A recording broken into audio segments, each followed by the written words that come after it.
Hi, this is Phil Newman from Longevity.Technology, and I'm delighted to say I'm joined by leading physician, media personality, and opinion leader, Dr. Rand McClain. Hey, Dr. Rand.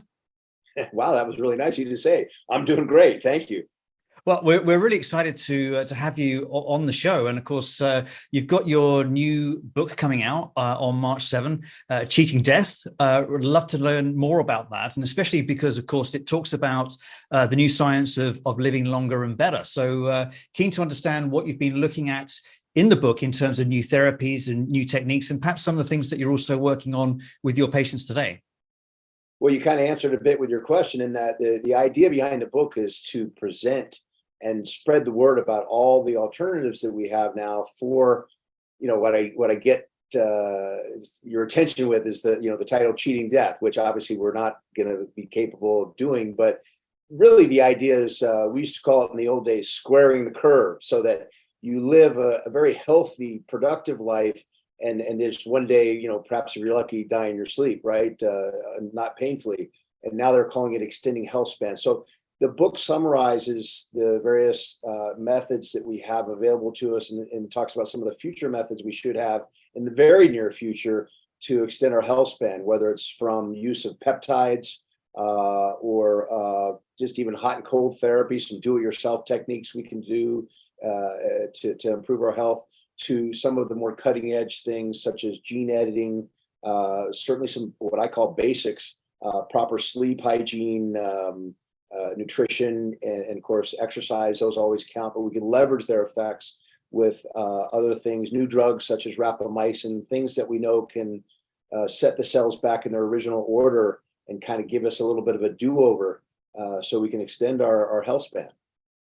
Great. So, of course, as really looking at your background, you've pioneered quite a lot of interesting things like cryotherapy, stem cells, IV drip therapies, and the like. So, what is it that's exciting you now about what's available for people like ourselves and your clients and patients to really help them with their longevity today? It's hard to pick one to get excited about because they're all very exciting, and it's really kind of a twofold answer that I tie in here, because on the one hand, whether it's stem cells or the peptides I mentioned, or the gene editing, or some of the new drugs that we can use to help with something called autophagy, where again, we're getting the cell cleaned up, as it were, and back functioning properly again, killing off some of the older cells that aren't working. It's kind of like when you have an automobile that you just can't tune anymore. It's past its prime and then some.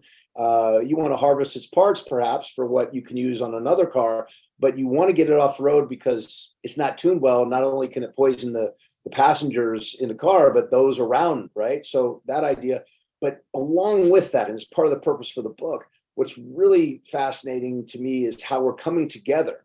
And there are different groups that are facilitating this, because we're all competing for the same funds from the NIH, for example, in the United States, for funding for this research, but bringing the information together so that we're cross platforming with one another and saying, hey, we can use this over here. Oh, well, for example, one of my favorites is we can test new drugs. And you go, okay, well, that's kind of old news. No, to an extreme like we've never seen before, using stem cells, where we might grow a liver. Okay, instead of having it tested on a human being, we can grow millions of livers, as it were, and test various drug prototypes that have been developed with artificial intelligence. And just that combination of, we'd argue, three different fields, we can set ourselves ahead logarithmically in medicine into the future.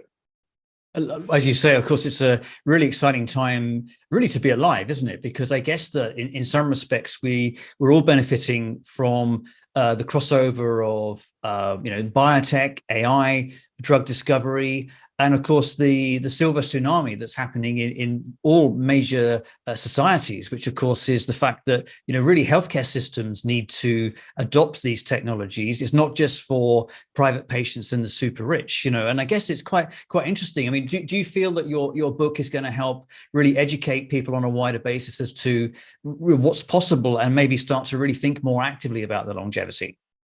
Absolutely. That's my wish. I mean, that was really, truly the purpose of the book, is to spread the word. I can only see so many patients at once, and not that I'm the end all be all, but other physicians can't spread the word if they don't know about it. And certainly, between patients finding out about it and physicians maybe learning about it. And I don't mean that the way that might sound, again, like I'm the end all be all. It's just medicine has evolved so that you have your specialty. And if you're not,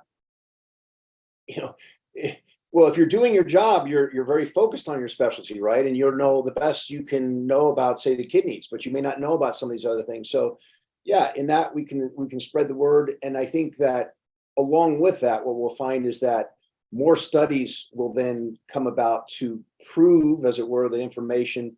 And with that comes more funding and more understanding that, hey, we can actually do better as a public service, in public healthcare, for example, to work with this proactively. For example, to use stem cells when we first see some signs, or maybe even before there are any signs of an injury, to spend less money that way than to go and use a prosthetic to replace a shoulder, for example. Yeah, interesting, because I guess, there's a lot of movement in the industry now about epigenetic clocks. And I personally have been, just a little concerned that some of them have very different outputs. And I'm the same person, I'm the same age, but I've had two different tests. They've been quite different. But of course, really to have age as a biomarker for somebody's future health, whether they're somebody that's perhaps, in their 30s, looking at perhaps, heading off cardiovascular disease or whatever it may be.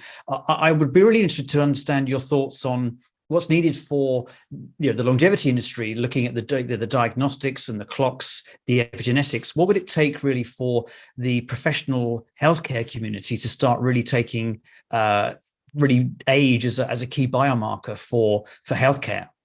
Well, they have to see the value in it, which I alluded to with your prior question. If they start to do the math, because there's enough math that can be done, we're doing this more and more, there's more data, we can see, yes, it absolutely makes sense to start using some of these biomarkers and saying, hey, not just admonish the patient, well, you really should stop smoking so much each day or drinking so much each day. Say, look, here's before and here's an after, okay?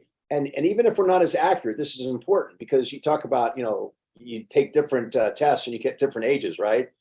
We find that DNA methylation, we can get a chronological age estimate to at least within a year and a half, sometimes to closer to 6 months. That's pretty good.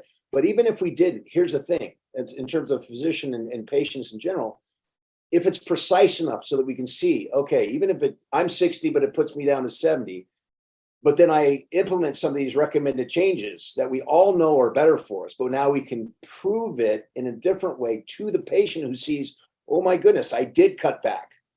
And here I see that now I'm ranked as 65 instead of 70. That to me is going to be incredibly invaluable moving forward. It's such, very motivational. And again, it's about the precision, not necessarily the accuracy, which will improve over time. Yeah, absolutely. Well, I guess that's a nice segue into the death clock, right? Which sounds pretty definitive. So what's the lowdown on that? So this is, again, for my own purposes and my practice, obviously, as well as, for anyone who's interested, just to what we referred to, which is to have something you can put your finger on, something that's motivational and over a wide array for someone who may just want to give some basic demographic information, which we tie to biological age. And of course, that's always going to be controversial, certainly in terms of accuracy, until many generations of us have lived their lives, because we need the feedback. But in the meantime, we know about certain things, how many steps you take a day, what your current age is, male or female, where you live, et cetera, how much sleep you're getting. That has a relationship to your biological age. And then, so people can get started with that. But if they want the more precise information to which we referred, there's I guess we call it a premium service where you can get DMA methylation testing. You can order telomere testing, telomere link testing, which is also considered a very good gauge of biological age. So the app is going to present that, along with ways to connect with your physician if you want to, if not, simply to keep track of your own data, whether it's from other wearables, Fitbits, iWatches, Wahoo gear, and have it all in one place. So it's not such a difficult time, which I don't know how much you're into this stuff, but when I do my morning ride, I've got to go through 4 different apps to connect it all in one place so they can keep track, with my Oura Ring and my, my eye health and all that kind of stuff. So that's the purpose of the app. Yeah, well, it's complicated being into longevity, isn't it? I mean, we need that integrated system to help us all along the way. And of course, you're a busy guy. You've also got this 8-part docuseries coming up about, it's called Beyond Genetics, right? So I'd love to learn more about that.